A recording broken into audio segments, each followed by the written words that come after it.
Olá, galera do primeiro ano. Dando continuidade ao nosso módulo 4, hoje nós vamos falar sobre o problema do lixo urbano. Um dos principais problemas ambientais da atualidade é a grande produção de lixo, pois esse processo tem como consequência a liberação de gases que promovem o efeito estufa e a poluição das águas subterrâneas e superficiais. Assim como nós falamos na aula passada a respeito da presença e a diferença entre lixões, aterros sanitários e aterros controlados. Esse fenômeno é uma das consequências do aumento populacional nas cidades, da intensificação do modelo consumista, do uso de problemas descartáveis, além do modismo, pois existe uma necessidade de se adquirir objetos mais modernos. E nós vimos na aula passada que o grande problema hoje no desenvolvimento do lixo urbano é o descarte dele.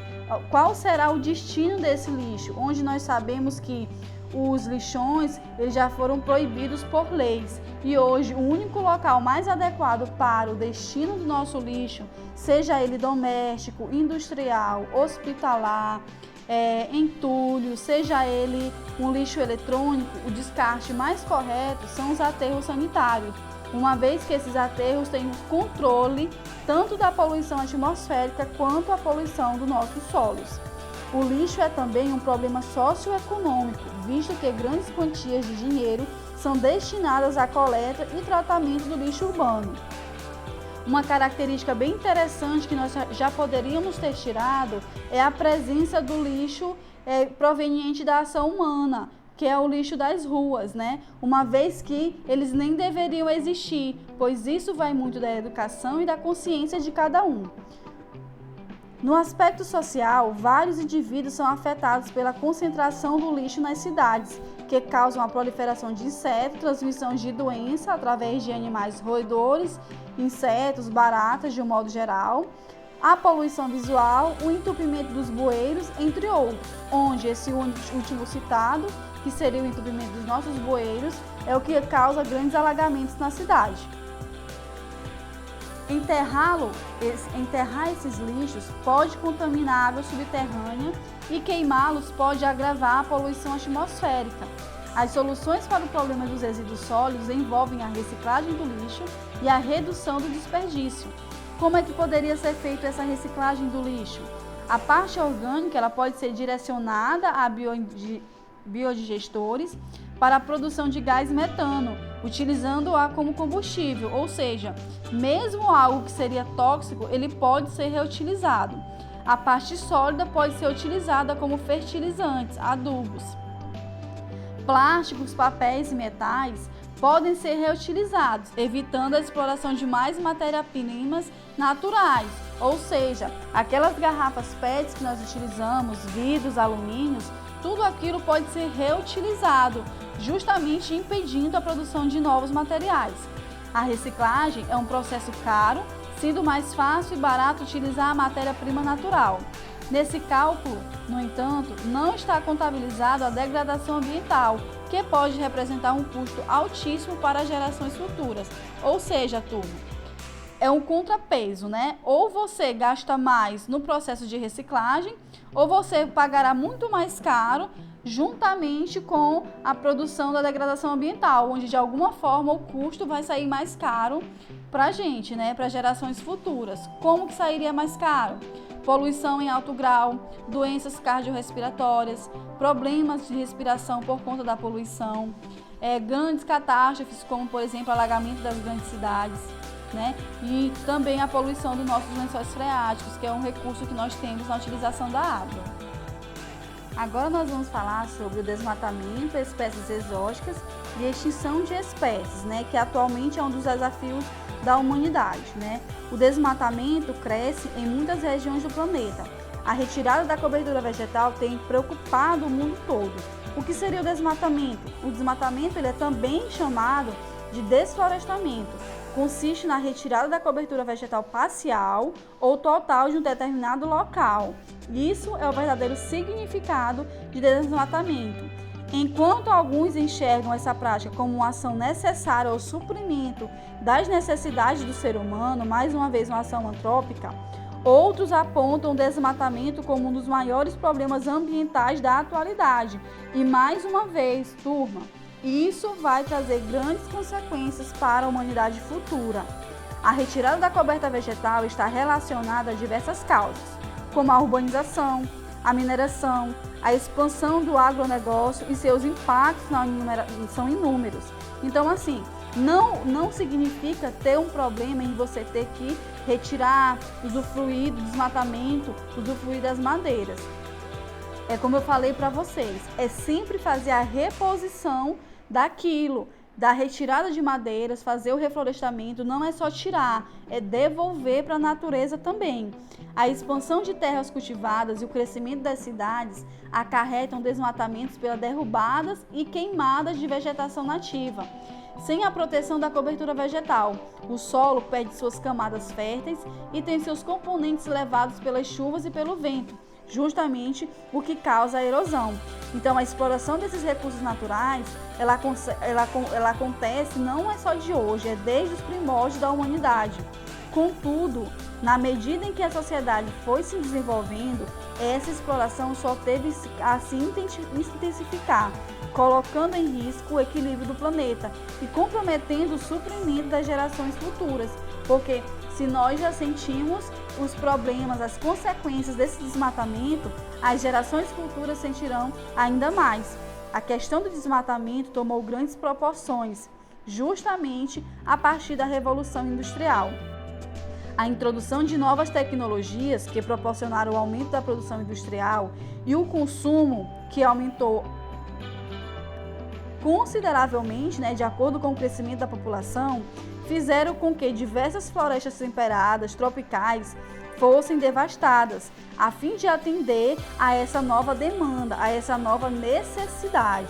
Mas eu volto a afirmar para vocês, isso tudo acontece porque, infelizmente, nós não temos a ação de retirar o que a natureza nos proporciona e devolver o mesmo para ela. O desmatamento pode ser atribuído a diversas atividades, sendo essas, em sua maioria, antrópicas. Mais uma vez, o homem está relacionado com os problemas causados no nosso planeta.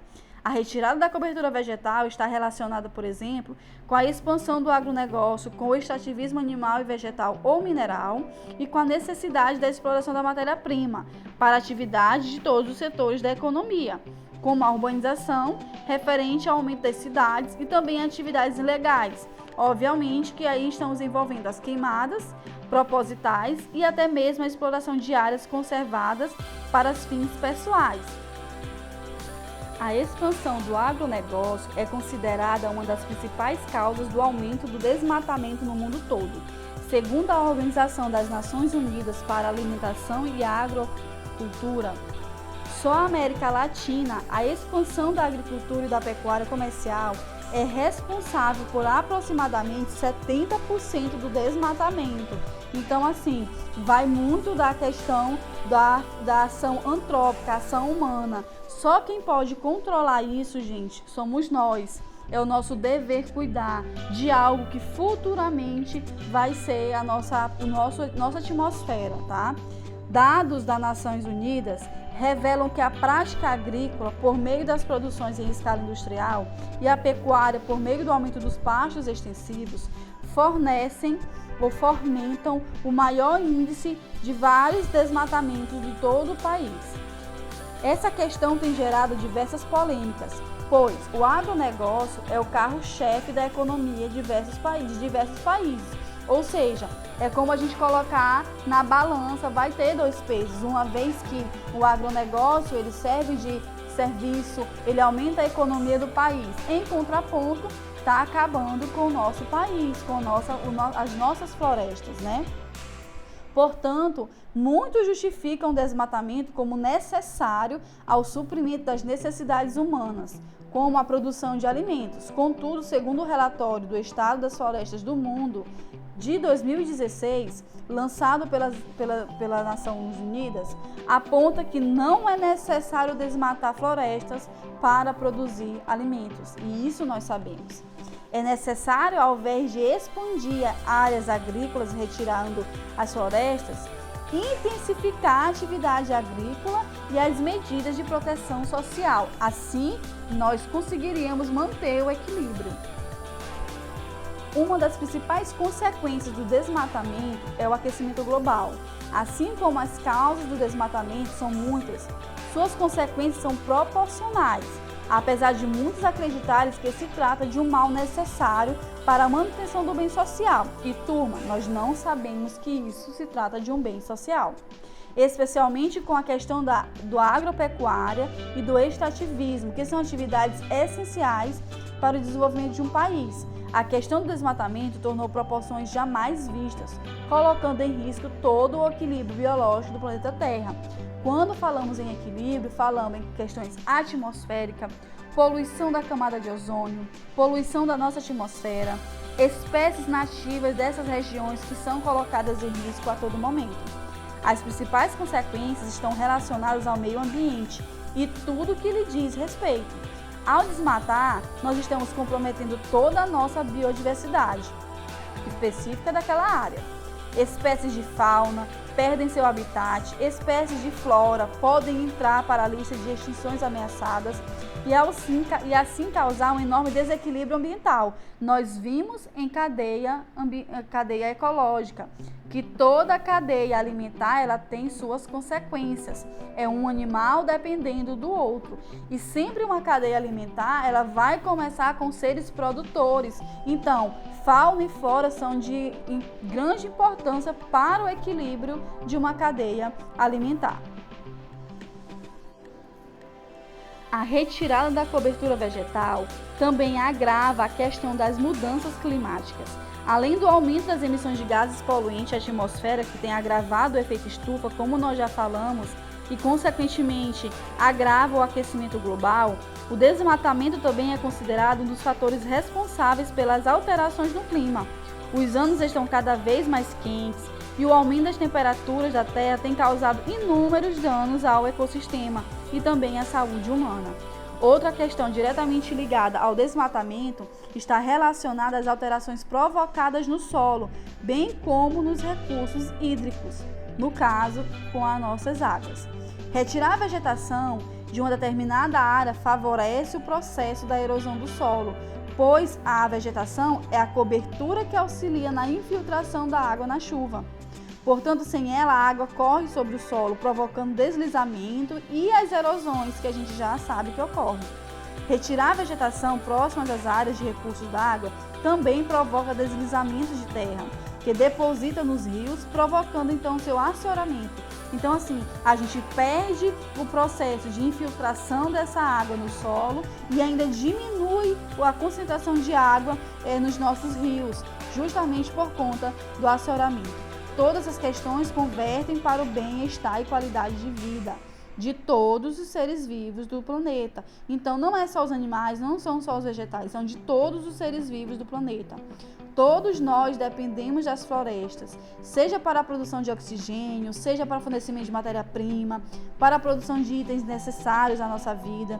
Se acabamos com esse recurso natural, obviamente, turma, somos nós que sofreremos diretamente essa consequência. E isso já tem sido observado nos dias de hoje.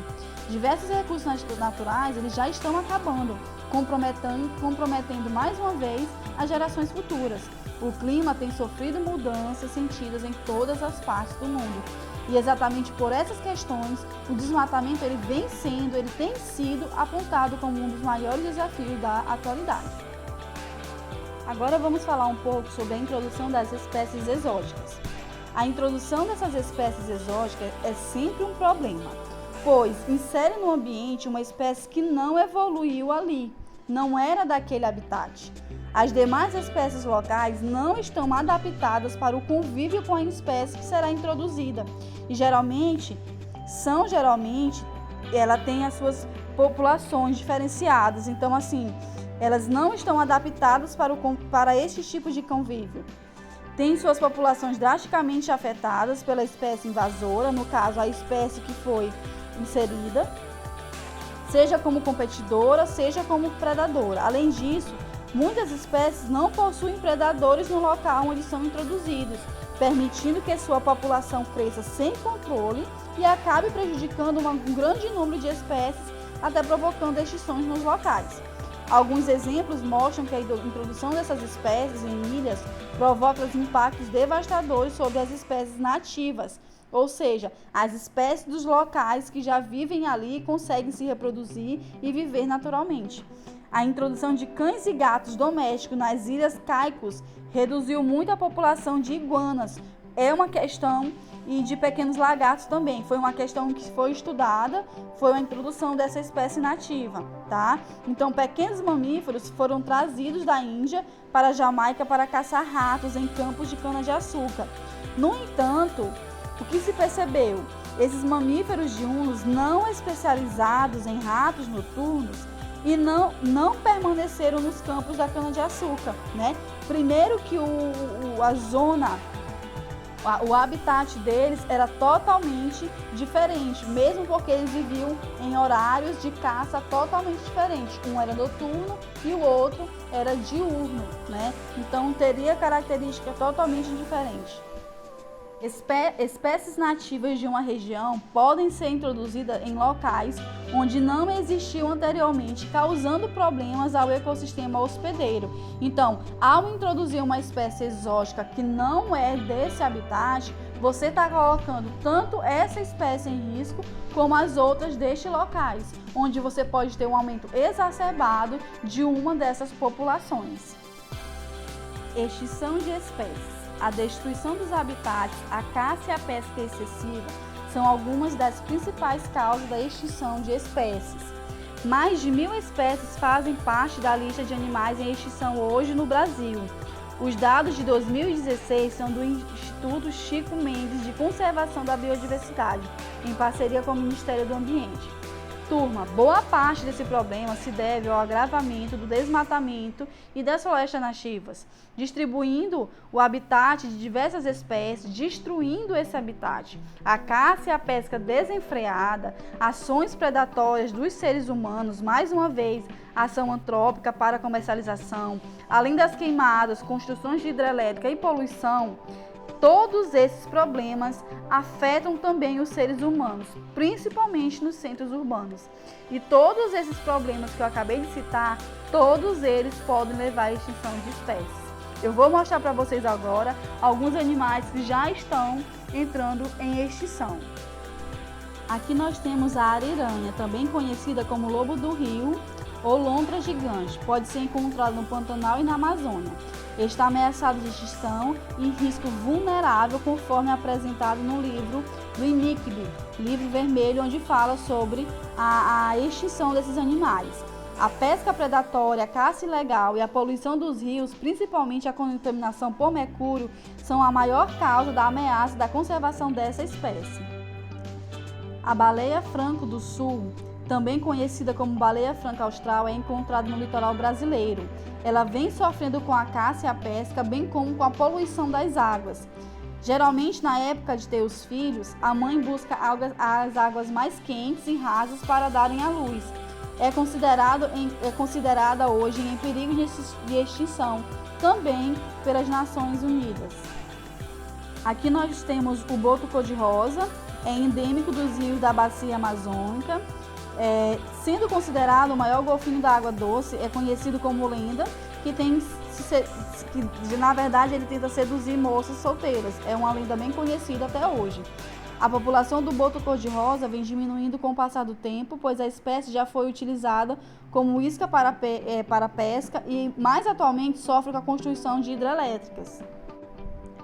Aqui nós temos o gato maracajá, sofreu durante décadas com a caça para a venda de sua pele. Ele é encontrado nos biomas Amazônia, Cerrado, Mata Atlântica, Pampa e Pantanal. Atualmente, o desmatamento é o maior problema enfrentado por essa espécie, uma vez que causou a destruição do seu habitat natural, tornando-se vulnerável à extinção, conforme apontado pelo livro vermelho do ICMF. Nós terminamos por aqui nessa videoaula, gente. Na próxima aula damos continuidade com ações públicas de poluição terrestre e atmosférica e eu aguardo vocês na próxima aula. Até mais!